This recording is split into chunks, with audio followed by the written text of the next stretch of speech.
এই যে দেখতে পাচ্ছেন যেগুলো ঢালছিলাম এগুলো আসলে কাঁঠালের রস। আজকে সন্ধ্যায় একটা নাস্তা তৈরি করব।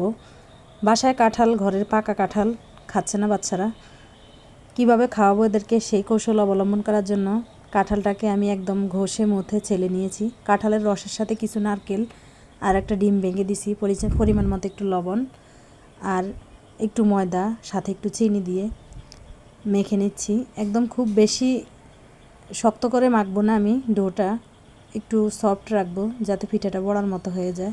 আসলে কাঁঠালের গুণাগুণ আমরা প্রকাশ করে বলতে পারবো না, কেননা এতে অনেক পরিমাণ পুষ্টিগুণ আছে, একদম সম্পূর্ণ ফরমালিন মুক্ত।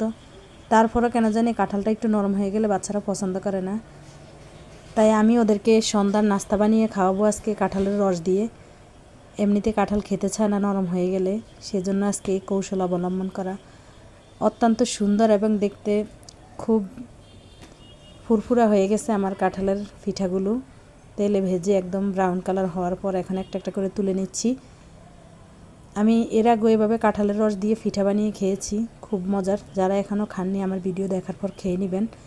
বিশেষ করে অনেকের ফ্যামিলিতে কাঁঠালটা নরম হয়ে গেলে কাঁঠালের রসটা খেতে চায় না, সেজন্য এভাবে খাওয়া। আসসালামু আলাইকুম, আল্লাহ হাফেজ। কারা এখনও কাঁঠালের পিঠা খান না আমাকে কমেন্টে বলবেন।